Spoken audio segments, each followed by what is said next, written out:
हरे कृष्ण। राधा अष्टमी कब और कैसे मनाएं? सनातन धर्म में कृष्ण अष्टमी की तरह ही राधा अष्टमी का भी बड़ा महत्व है। इस वर्ष 11 सितंबर 2024 को राधा अष्टमी का पर्व मनाया जाएगा। इस दिन सभी भक्तगण राधा रानी जी को प्रसन्न करने के लिए व्रत करते हैं और उनका आशीर्वाद प्राप्त करते हैं। अब व्रत कैसे करते हैं, क्या विधि है? सबसे पहले सुबह जल्दी उठकर स्नान आदि करके सूर्य भगवान जी को जल चढ़ाकर व्रत का संकल्प लें और अपने मंदिर की साफ सफाई करें और वहां पर गंगा जल का छिड़काव करें।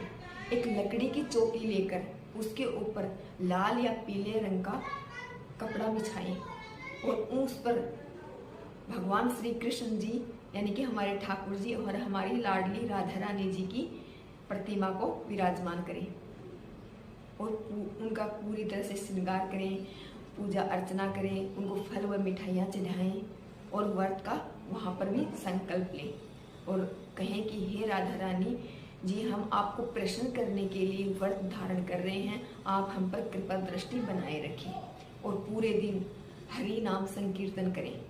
राधा रानी जी को प्रसन्न करने के लिए जो राधाष्टमी का व्रत करते हैं वो कहते हैं कि 12 बजे के बाद अन्न खा सकते हैं, लेकिन नहीं, राधाष्टमी का व्रत भी एकादशी के व्रत जैसा होता है। जैसे एकादशी का व्रत होता है, जन्माष्टमी का व्रत होता है, वो ऐसे ही राधाष्टमी का व्रत होता है। इसमें भी हम अन्न ग्रहण नहीं कर सकते, हम दूसरे दिन व्रत का पारण करते हैं। अब बात आती है कि राधा रानी को भोग में क्या चढ़ाएं। देखो, जैसे जन्माष्टमी थी उसमें तो हमारे को पता था कि कृष्ण भगवान जी को मक्खन मिश्री का भोग अति प्रिय है, तो हम हमारे ठाकुर जी को मक्खन मिश्री का भोग लगाया। अब राधाष्टमी में राधा रानी जी को क्या भोग लगाएं? हाँ, शास्त्रों में लिखा हुआ है कि राधा रानी जी व्यंजन बनाने में इतनी निपुण थी कि ठाकुर जी के लिए एक बार जो व्यंजन बन गया, राधा रानी जी दोबारा उस व्यंजन को नहीं बनाती थी। अब राधा रानी जी को सबसे ज्यादा प्रिय है अरबी की सब्जी और कढ़ी, और मिठाई में राधा रानी जी को मालपुए और रबड़ी, ये 2 चीजें अति प्रिय हैं। तो रबड़ी भी आप घर पे भी तैयार कर सकते हो, बाहर से भी ला सकते हो, लेकिन जितना हो सके उतना अपने घर पर ही तैयार करें और अरबी की सब्जी का भोग अवश्य लगाएं। अब बात, राधा रानी जी को किस रंग के वस्त्र पहनाएं?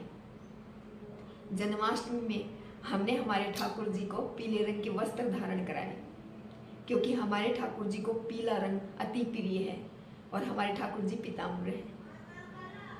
अब हमारी राधा रानी जी को नीला रंग अति प्रिय है, तो हमारी राधा रानी जी को नीले रंग के वस्त्र धारण करा सकते हैं और हम स्वयं भी नीले रंग के वस्त्र पहन सकते हैं। अब बात आती है कि हमारी राधा रानी जी को उपहार में क्या दें।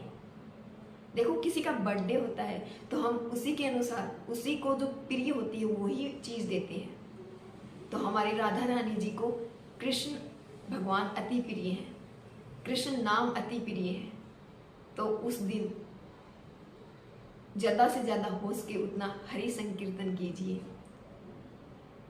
श्री कृष्ण भगवान जी का नाम जाप कीजिए। हमारी राधा रानी श्री कृष्ण भगवान जी के नाम जाप से ही प्रसन्न होती है, हरि संकीर्तन से ही प्रसन्न होती है।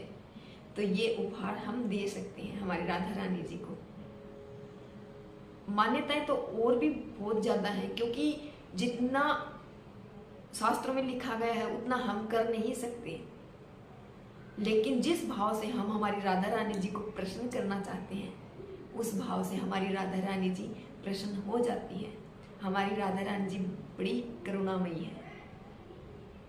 हमारी राधा रानी जी भोली भी है, वो कभी क्रोधित नहीं होती, वो बहुत शांत स्वभाव की है, बहुत अच्छी है हमारी राधा रानी जी, बहुत दयालु है। तो ऐसे हरि संकीर्तन कीजिए, हमारी राधा रानी जी को प्रसन्न कीजिए। राधे राधे।